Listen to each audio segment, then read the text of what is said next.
At the moment I'm looking at the 1960s, which in effect could be equated with the generally rising tide of organizations focusing issues to do with education, community life, and jobs. So one such organization, and this is bringing me into appropriate identification with George Powe. That organization I described it, NACD, National Association for Colored Development, was a kind of business-run organization, and Powe was secretary. And at the same time, I was visiting, this time, another organization called SPADE, an acronym for Solidarity and Protection Against Deprivation and Exploitation. Now, what is so interesting about both organizations, they came together, you'd say they amalgamated in order to regroup in the forming of a new organization called BPFM, yet another acronym, this time Black People's Freedom Movement, coming towards the end of the 60s. Now that is an important bedrock for what I'm going to say next, because out of this is my understanding from Powe. It's a good thing I met him at African Caribbean Artistic Center, popularly known as ACNA, in order to fine-tune this information that I'm giving out, because both of these organizations amalgamated in order to bring forth the blossoming of what is today known as ACNA, the ACNA Center on Hunger Hill Road. I give thanks for the fact that I have been able to engage with George. Now, the reason, the cherry on top of the icing on top of the cake, that I made an appointment to see this man is because I was writing a book entitled Children Get Out of the Ghetto Mentality. And part of the reason for dealing with such material, making up the manuscript, is to do with the 1958 race riots. And he was able to put me right on that score on a number of issues linked to these riots. At the time when I actually touched base with George, the situation is 1988.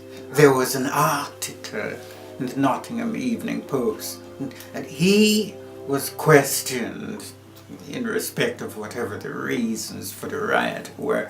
And I am so privileged to have had a quotation. I've included it in the book. He said, for instance, the riot publicly exposed Nottingham's racial problems, forcing matters of discrimination in employment to come out into the open for the first time. What we were saying in the community is this: if you had the qualifications, you should get the job just like anybody else. Right. He talked about the Manly visit to the leader of the West Indies Federation in 1958, the purpose and the firms involved in Nottingham at the time, which just would not open their doors to African Caribbean people. And I am pleased for the fact that stepping outside of that in his own civic life, I'm understanding him. He was a councillor in Derby, that is before he took up residency in Nottingham. I am pleased and privileged to know George on two counts, one as an ex-serviceman and the other as a community activist. And all those who are acquainted with ACNA Centre today will always remember George as again emerging as a figure of what? Secretary. He has, well, I mean, There's so many local grassroots organizations, and every one of them have appointed him respectively as secretary. I give thanks also for the fact that at his funeral he has been given pride of place by a number of organizations.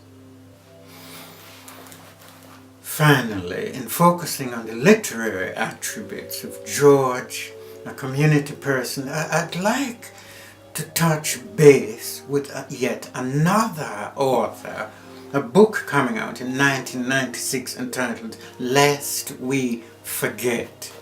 This spearheaded by a whole galaxy of ex-servicemen who participated in World War II, and his peers and cronies. At the head or at the helm of all of this, the editor was Robert Murray, who is no longer here with us, and I could not close this episode without saying thank you to George for many of the features and helpful comments that have been displayed throughout the pages of this book. All in all, I give thanks for the life and times of this man.